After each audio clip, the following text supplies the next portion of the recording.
Eurovisionda vəziyyət necədir? Ümumiyyətlə gələn il hazırlıq başlayıb, yoxsa hələ ki bir səs-küy yoxdur? Yox. Heç hansı bir xəbərim yoxdur əslində. Çünki adətən bu dekabr ayından başlayır ya da daha gec başlayır. Hələ ki xəbərim yoxdur. Biz yəni bir müddət çalışdıq və kontraktla, müqavilə ilə çalışıram və hər dəfə çağıranda yenilənir və hələ ki heç bir xəbərim yoxdur bu barədə. İnşallah yaxşı olur. Xeyirlisi olsun. Səncə bizi necə ifaçı bu il təmsil etməlidir ki, son illər üzümüzə gülməyən şans üzümüzə gülsün, bizə tərəf gəlsin? Mən düşünürəm ki, Eurovision illərlə çox dəyişdi. Ümumiyyətlə show biznes, dünyada show biznes çox dəyişdi. Eurovision xüsusilə də tam başqa bir meydançadır. Sən adi səhnədə əyləndirirsənsə, sən orada həm əyləndirməlisən, həm də zövqə oxşamalısan, tam fərqli olmalısan. Sadəcə oxumaq ya da sadəcə gözəl görkəmin olsun, o artıq bəs eləmir. Hansı bir tarixçən olmalıdır. Ya kiminsə yazığı sənə gəlməlidir, səs göndərsin, ya da sadəcə feyziyab olsun, ya frik olmalısan. Amma sözün əsl mənasında belə yaxma frik olmamalısan da. Çünki necə ki, yəni bizim ətrafımızda çoxlular var, amma qurdalasan beyinləri işləyən insanlardır. Orijinallıq mütləq olmalıdır. Və mən yenə də dəfələrlə deyirəm ki, mən düşünürəm ki, bu təmsilçi insanlar tərəfindən əleyhdən keçən təmsilçi olmalıdır. Necə ki, bizim vaxtımızda olmuşdu. Biz 7 həftə ərzində bir-birimizin ətini yeyirdik, maraqlı şeylər eləyirdik. Yaradıcılıq baxımından çox böyük etaplardan keçib insanların gözləri qabağında idik ki, bu bunu bacarır, bunu bacarmır. Amma bunun əvəzində bunu bacaracaq. Və insanlar artıq başqa cür yanaşırlar bu prosesə. Mən düşünürəm ki, bu mütləq olmalıdır. İnsanlar seçib, insanlarla jüri münsiflər seçib tamaşaçıya təqdim etməyə. Heç olmasa 50-50 olmalıdır. Çünki gizli seçimlər edilir və ona görə sonra da görürsünüz ki, narazılıq olur. Bəs bu sənə qarşı boykot fikirləri vardı. Ona qarşı heç bir reaksiya vermədin? Niyə də verim? Yəni bu sadəcə insanların öz fikirləridir və mən onlara çox normal yanaşıram.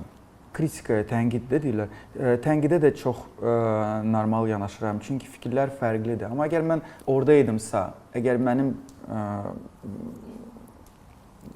sözümdən ya mənim məsləhətimə ehtiyacları var idisə, demək mən nəyisə keçib, hansı bir təcrübəni əldə edib orada olmuşam. Düşünürəm ki, deyəsən birinci dəfədir bu barədə danışıram. Birinci dəfə danışıram. Və mənim işim sadəcə və sadəcə, xüsusilə daha sonuncu il, musiqi tərtibatından ibarət idi. Gözəl studiya, gözəl aranjmançı, gözəl hər şey musiqi baxımından bir mahnı seçiminə qarışa bilirsiniz, yoxsa sadəcə seçilən mahnının üzərində ən yaxşı keyfiyyətli məhsul təqdim edirsiniz? Yox. Ümumiyyətlə keyfiyyətli məhsul təqdim etmək üçün mahnı seçiminə də qarışırıq. Amma bizim bu bir neçə il ərzində bizim bir nömrəli, şəxsən mənim də bir nömrəli istəyim o idi ki, bizim mahnımız olsun. Biz komanda olaraq tam gözəl yerə çatdırmaq üçün öz gücümüzdən, xarici gücümüzdən, daxili gücümüzdən istifadə edə bilərik. Belə bir hüququmuz, haqqımız da var idi. Amma biz çox istəyirdik ki, bu sırf Azərbaycan məhsulu olsun. Ən azı, yəni müəlliflik Azərbaycan məhsulu olsun. Çünki şəxsən mən bu layihəyə bir günlük və bir neçə dəqiqəlik, bir neçə aylıq layihə kimi baxmıram. Mən istəyirəm ki, bizdə bu məhsulu təqdim edən, yazan insanlar olsun, təcrübə qazansınlar və illər sonra bu məhsulları dünyaya çıxarda biləcək müəlliflər olsun. Və bu Eurovisionda bunun üçün yaxşı bir Bunun üçün də yoldur da. uğur qazanmaq lazımdır ki, axı dünyaya çıxmaq üçün sənin yaxşı mahnını görüb sənə müraciət etməlidirlər ki, yaxşı mahnı yazırsansa bizə də yaz. Amma O da qazana bilmirlər də, o necəsə yaxalaya bilmirlər Avropalı tamaşaçının nəbzini sanki. Çətindir, əlbəttə ki çətindir, amma bu 1-2 ilin söhbəti deyil.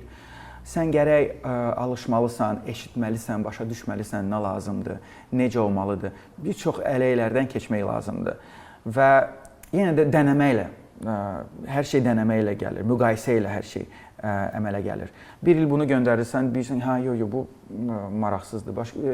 Növbəti il başqasını göndərirsən, ha, yox, bu daha yaxındır. Çünki Avropada da zövqləri, əhval-ruhiyyəsi tam başqadır. Və düşünürəm ki, biz mümkün qədər sadəcə fərqli mahnıları, məhsulu göndərməliyik ki, başa düşək, sonunda başa düşək bizdən, şəxsən bizdən, bizimki müəlliflərdən nə tələb olunur.